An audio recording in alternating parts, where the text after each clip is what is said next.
You're just basic, cute face, boring brain. That's what he said.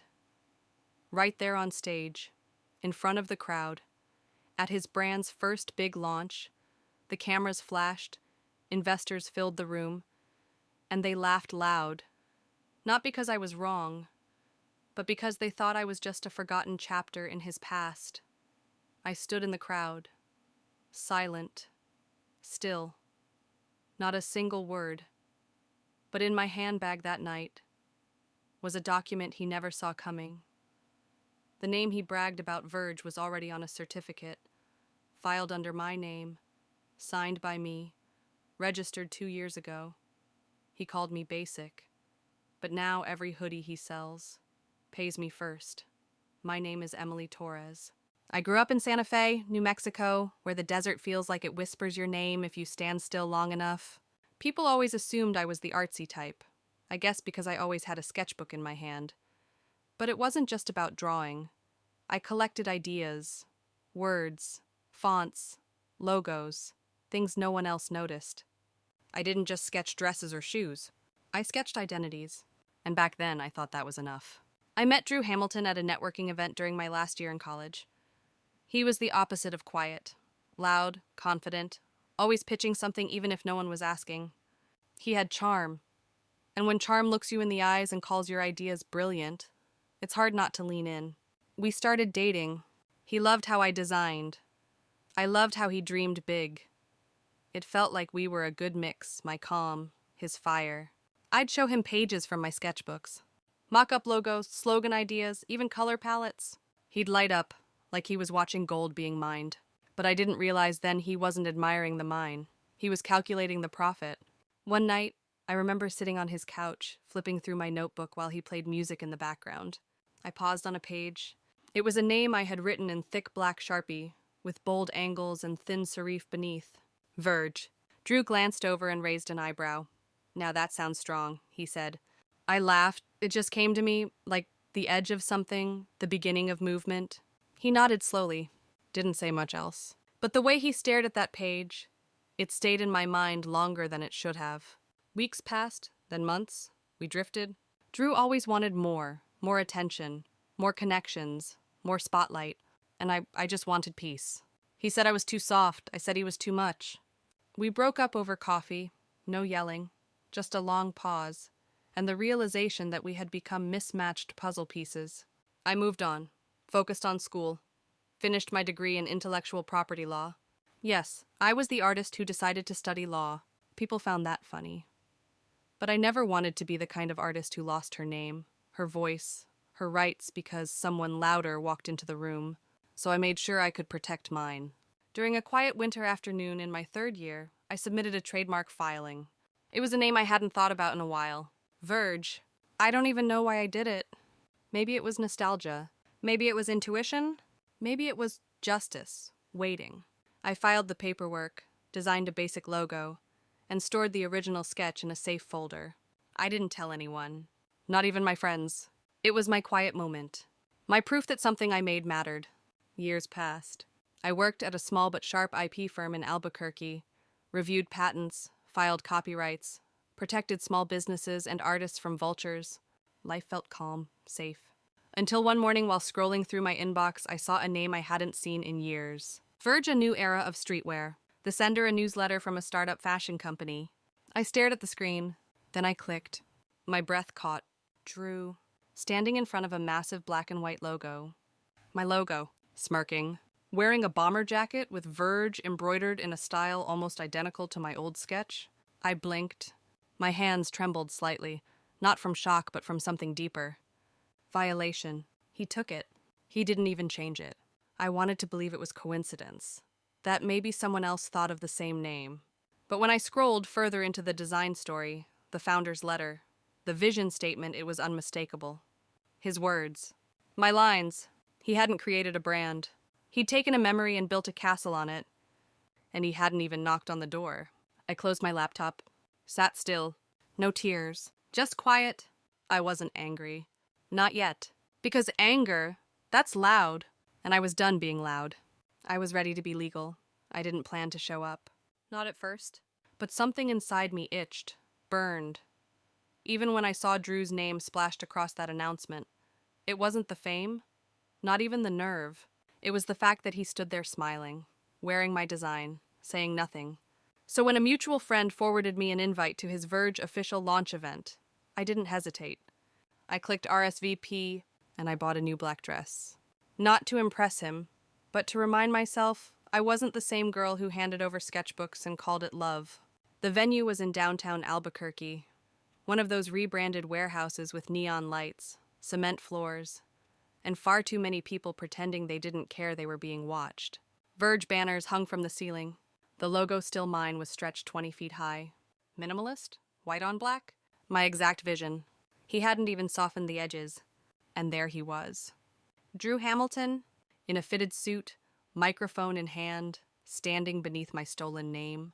He looked older, sharper, more polished, but his eyes were still the same, searching the crowd, waiting for applause that he believed he deserved. Music pulsed through the room. I stayed in the back, half shadowed, half fuming. Then the speech began. "Tonight marks the birth of something new," he said, pacing with that rehearsed swagger. "Verge isn't just a clothing line. It's a statement, a refusal to stay soft in a hard world." Some people clapped, others sipped champagne and pretended they understood what that meant. I just stared. He continued, "I've had people tell me I couldn't do this, that I was dreaming too big. Pause for effect. And sure, I've dated women who had ideas, cute ones, sweet ones, but not all visions are created equal." He chuckled. So did a few in the front row. I mean, my ex, she had a good face, just no edge, no drive. She was basic. The word landed like a slap, not because it hurt, but because it confirmed everything. This wasn't coincidence. It was calculated. He had taken the name, the sketch, the spirit, and now he wanted to humiliate me for not being loud enough to claim it. That was his mistake. I wasn't loud. I was watching. The applause filled the room. Cameras flashed. He threw his hands up like a rock star, and still he had no idea I was there. I left before the music started again. Walked into the night. The air was cold. But inside, I was on fire. I went home, locked my door, lit a candle on my desk, and opened my drawer.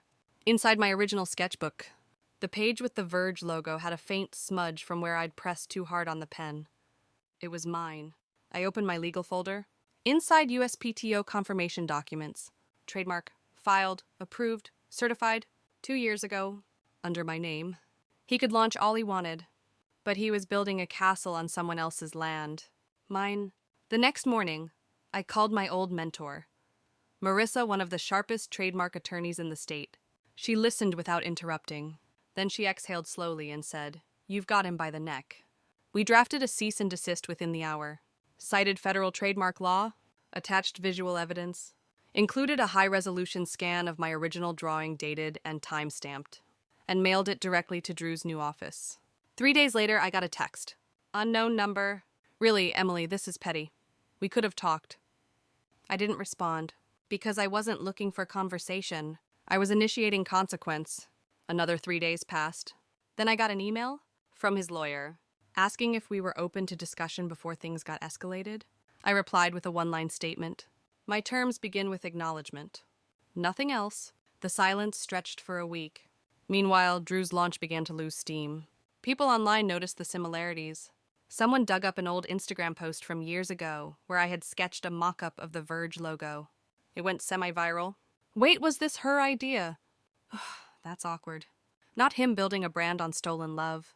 I said nothing publicly. Didn't post, didn't rant, didn't go on some rage-fueled story time. I simply waited, because that's the thing about legal truth. It doesn't need an audience. It just needs a court date. Then the real crack came. One of his investors pulled out. Then another. By the second week, Verge's website had a temporary notice. Some features currently under review. He reached out again, this time with humility in his voice. Voicemail. "Emily. Hey. I didn't realize the name meant that much to you. Maybe we can find a way to share it. I'd be happy to cut you in. You deserve something. Sure. But this brand, it's everything to me now." I listened, then deleted it. Because I wasn't asking to be cut in, I already owned it. All of it. And I was just getting started. So I did what I was trained to do. I filed an injunction. My lawyers and I moved to temporarily block all Verge sales until proper ownership could be clarified in court.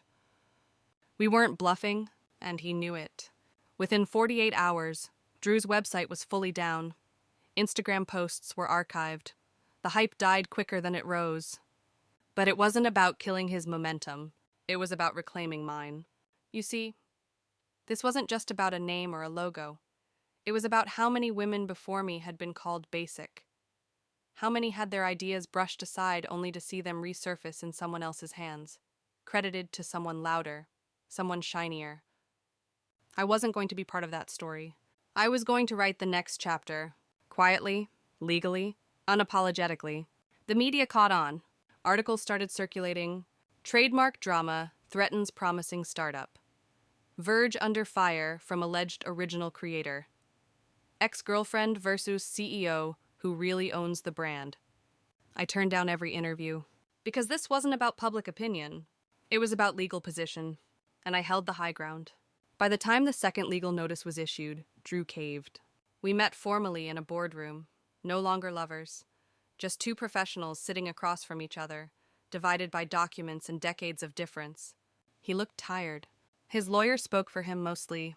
They offered a licensing deal. I would retain full trademark ownership.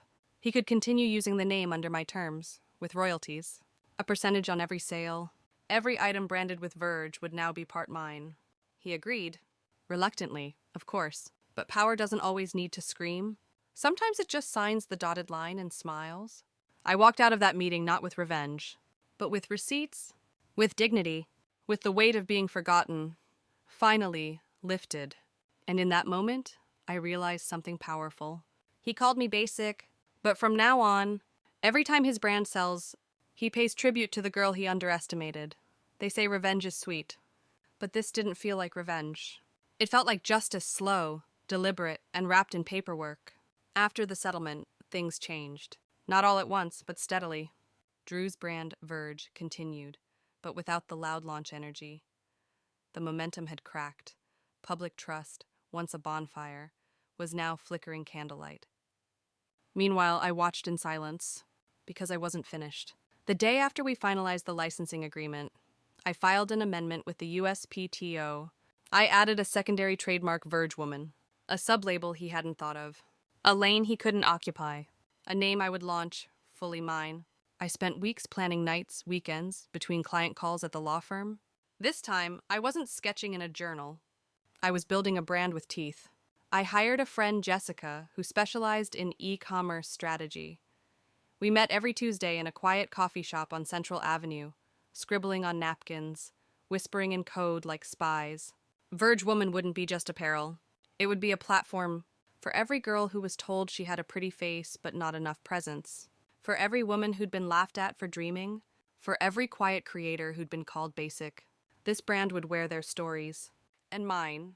While Drew's team scrambled to recover from their PR hiccup, I built quietly. Trademark secured. Domain bought. LLC filed. Packaging designed. 3 months later, Verge Woman went live. Soft launch. No party. No DJ. No ego. Just stories. Each item came with a tag that read, "Designed by the girl they called basic. Owned by the woman who learned the law." Orders trickled in. Then poured. Then flooded. The irony, every time someone Googled Verge, my sub-brand showed up. Algorithms don't play favorites, they play connections. And I had just legally married my name to his hype. But I didn't gloat. I didn't brag, because silence had worked for me before. It would again. One afternoon, I received a package. No return label. Inside one of Drew's Verge jackets. Folded perfectly. No note. Just a tiny embroidered patch on the inner lining. Basic girl. I stared at it for a long time. Not because it hurt, but because it confirmed something I'd already suspected. He knew. He always knew I had the vision. He just hoped I'd never find the voice. Too late. I launched a second wave.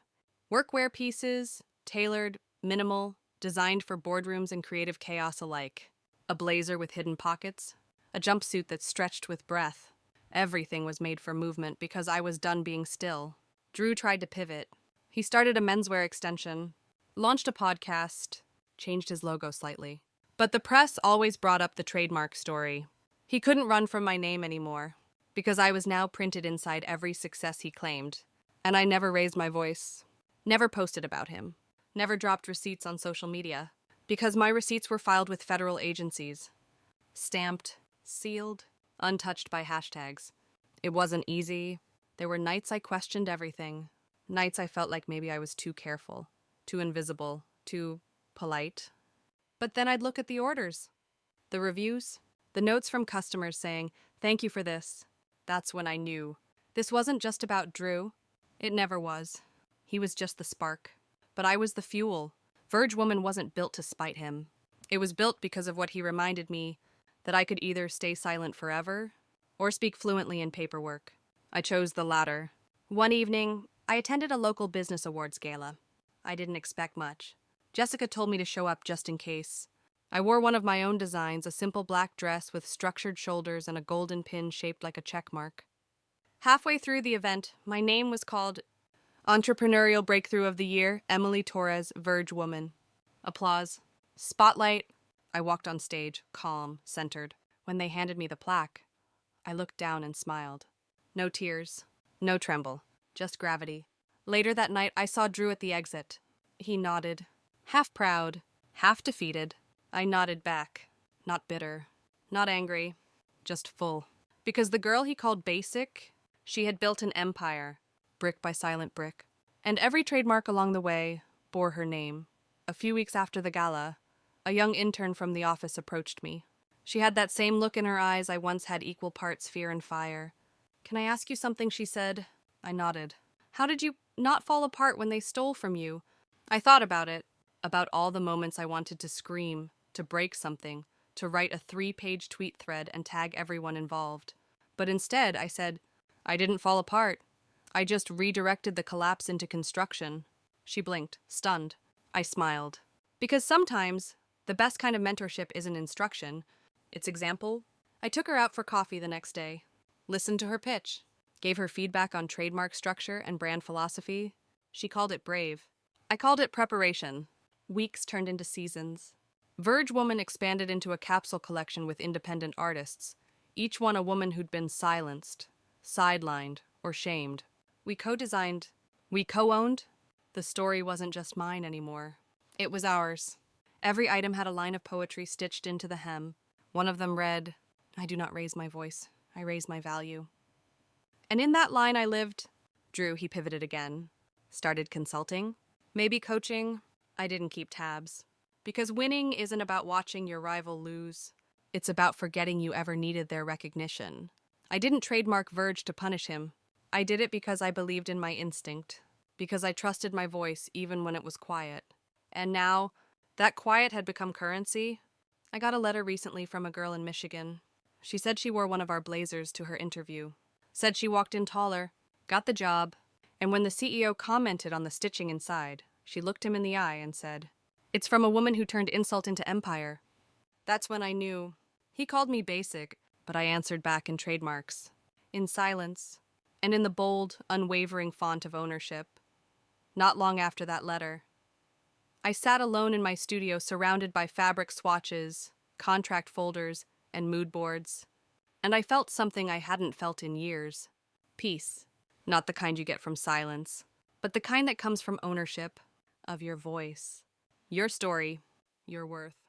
You see, when someone calls you basic, they're betting you'll stay small, unremarkable, replaceable.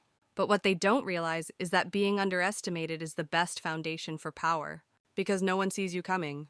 And by the time they do, you've already bought the building, written the bylaws, hung your name on the wall. So no, this wasn't revenge. It was legacy, etched in ink, backed by law, and stitched into every collar of the future. Verge Woman isn't just a brand anymore. It's a blueprint. For every woman who's ever been called less, let them call you basic, then build something that bills them monthly. That's what I did. And I wouldn't change a single word. It started with a tweet. Just one. Some anonymous user posted a side-by-side comparison of my original Verge sketch and a screenshot from Drew's launch presentation. The caption's simple. She designed it, he launched it. Guess who owns it legally? 12 hours later, the internet was on fire. Threads, Hashtags, memes.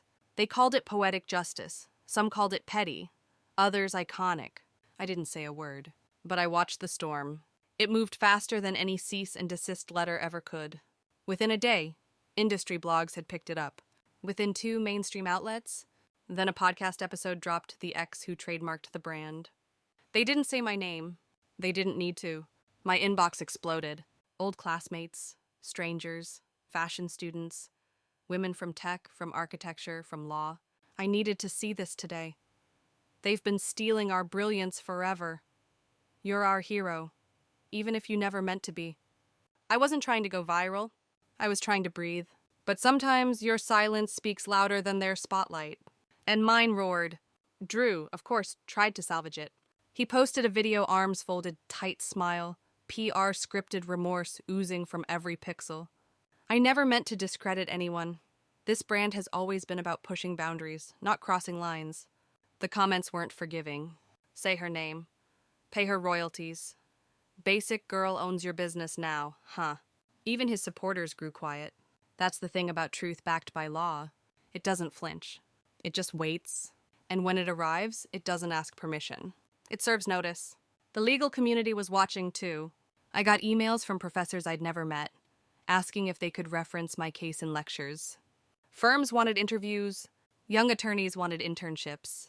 And for the first time in my life, I felt visible in a way that had nothing to do with charm, clothes, or connections. It was my mind that made the noise. My preparation, my patience. Still, the lawsuit wasn't over. Despite the licensing agreement, Drew had tried to quietly file for an international version of the brand without consulting me. A mistake. And a violation? My team acted fast. We submitted a motion, filed for injunction, attached copies of our agreement, attached receipts. And this time, we weren't just asking for royalties. We were suing for damages. Monetary, reputational. Emotional, maybe not on paper, but felt in every fiber of my being. The courtroom wasn't glamorous. Just cold chairs, thick files, and fluorescent lights. But I walked in with a blazer that said everything my mouth wouldn't. A deep navy with gold lining, Verge woman stitched just above the inside pocket. My lawyer Marissa was brilliant. Composed. Surgical, she laid it out, piece by piece.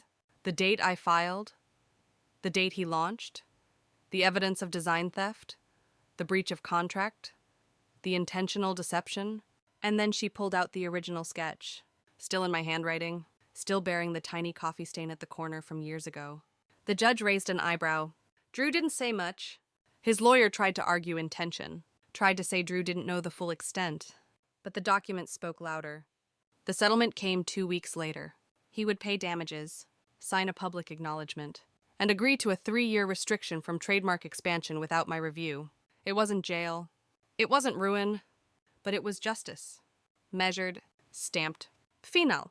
I walked out of the courthouse into the Albuquerque sunlight, and for the first time, I didn't feel like a shadow of someone else's success. I felt whole, because winning on paper is one thing, but winning in silence while they watch you from a distance is something else entirely. After the verdict, I took a break, flew to Portland, stayed in a quiet cabin in the pines, left my laptop at home, read poetry, sketched without agenda, and remembered who I was before all the noise. Not just the girl who had something to prove, but the woman who had already proved it. One morning, I got an email from a global retail platform. They wanted to carry Verge Woman. Asked if I'd consider designing an exclusive capsule. I said yes.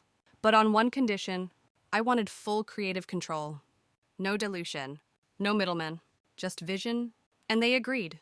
Because now, they needed me more than I needed them. Funny how that shifts. Verge Woman went global in the fall. Sold out in under 5 hours. The press called it a silent revolution in branding. I didn't smile. I breathed. And then I went back to work. Not louder, just sharper. Always sharper. The global launch brought new eyes, and with them, new challenges. People assumed I had a team of 50. Truth was, it was still mostly me and Jessica, working out of a shared studio and drinking far too much burnt coffee. But I didn't mind. Because every email that started with "We followed your story" reminded me that the quiet ones were finally being heard. One message stood out. It came from a university in Boston. They were organizing a symposium on gender, innovation, and intellectual property. They wanted me to speak. Not just as a guest, but as the keynote. I froze when I read it. Me on stage, telling my story not as drama, but as doctrine. But something in me whispered, yes. I stood in front of that auditorium weeks later, staring into a crowd of students with notebooks open and eyes wide. And for the first time, I didn't tell it like revenge. I told it like a roadmap, step by step, quiet moment by quiet moment. I told them about the sketch, the name, the lawsuit, the silence, and then the power. After the event, a girl came up to me in tears. She said her ex took credit for her startup idea. She didn't know what to do. I gave her my card, told her, start by filing something, because ideas are fragile until they're protected. Then they become unshakable. Later that night, I got a voice memo from Drew. He sounded small, said he saw the headlines, said he regretted how it all went down. Then he said something I'll never forget.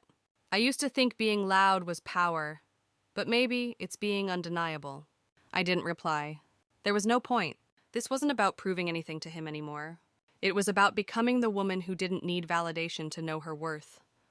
And I had become her, fully, completely, undeniably. I walked outside after that speech and stood alone for a while, letting the cold Boston air wrap around me.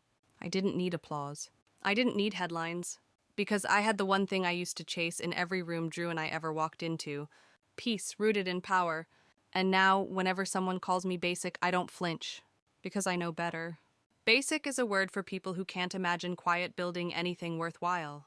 Let them whisper. Let them scoff. While they talk, I file. While they mock, I trademark. Because power doesn't always wear red lipstick or carry a microphone. Sometimes it sits in the back row, with a sketchbook, a plan, and a name they'll one day regret underestimating. And that's me, Emily Torres. Not just the girl with the sketch, but the woman who made the world sign her name. It's strange, isn't it? How something so small a name, a sketch, a memory can shape your entire future. Some people inherit legacies, others build them. I trademarked mine. And now, every hoodie that carries the Verge label pays me first. That's not ego. That's paperwork. That's consequence. After the global rollout, I stopped showing up, stopped attending panels, stopped doing interviews. Not because I was afraid, but because I no longer needed the spotlight to validate the work. I had already lit the fire. Now it was time to let it burn on its own. Jessica handled most of the logistics. Our team grew, slowly, carefully. I hired women like me, quiet, smart, overlooked. Designers, strategists, trademark interns. We didn't wear matching suits or speak in slogans. We just got things done. And that scared people more than shouting ever could. One morning, I walked into our office and found a letter on my desk from a major tech conglomerate. They wanted to license the Verge woman name for a wearable tech line. Something about fitness meets fashion. They offered 7 figures. Up front, I read it twice, then slid it into a drawer. Not because I wasn't interested, but because I could choose. Choice is the ultimate revenge. And I had earned mine. Drew, by then, had rebranded. Sort of. He pivoted again, this time into consulting. Started a founder school. Gave talks about failure, redemption, and humility. He used phrases like grit and resilience as if they were spices he just discovered. He never mentioned me, but every slide deck he showed had shadows of my ideas. And that's fine, because I wasn't chasing acknowledgement anymore. I was building legacy, real legacy, one that lives in stitched labels and line items, in the email signatures of women who finally got their shot, in contracts, in copyrights, in code. I started funding projects anonymously, scholarships for young women in design law, grants for first-gen entrepreneurs, no press, just quiet wins. Because not every victory needs to be loud. Some just need to be lasting. I visited Santa Fe once, my hometown, walked past the old art store where I used to buy sketch pads. The owner recognized me. We chatted for a bit. He asked if I still drew. I said yes, but now the lines were just different. He smiled and said, "You always had something. Not flash, but fire." I held on to that, because fire doesn't need to roar. It just needs to keep burning. That night, I opened my old sketchbook. The page with Verge, still there, faded, smudged, real, and I realized every single thing that had happened was because of this one page. This one moment where I chose to protect instead of please, to file instead of fight, to plan instead of post, and it changed everything. They called me basic, but basic girls don't build trademarks, don't write contracts, don't sit in silence while the world screams and still win. I did. And now every time someone zips up a Verge hoodie, or taps purchase on a Verge woman blazer, or files for trademark protection because of something I said on a panel they barely remember, I smile, because that's what power looks like. Not loud, not cruel, but certain, and backed by ink. Years later, I was invited to a gala in New York. This time, not as a guest, but as an honoree. They called it the Legacy and Innovation Award. Big stage, brighter lights. My name printed on banners alongside CEOs, philanthropists, icons. And for once, I didn't feel like an imposter. I wore a custom Verge woman jumpsuit. Sleek, structured, navy, my quiet color of power. As I stepped up to the podium, the crowd went still. I looked out, saw cameras, saw faces, saw young women clutching notebooks the way I used to clutch sketch pads. And I said, I was called basic. That's not new. Many of us are called that when we don't play by the rules they wrote. But what's powerful isn't proving them wrong. It's building something so undeniable they can't speak without referencing it. Silence, then applause. But it wasn't the noise that moved me. It was the nods, the quiet affirmations, the women in the back who mouthed, "Thank you." That night, I sat on the rooftop of my hotel, looking at the skyline, feeling small again, but in the best way.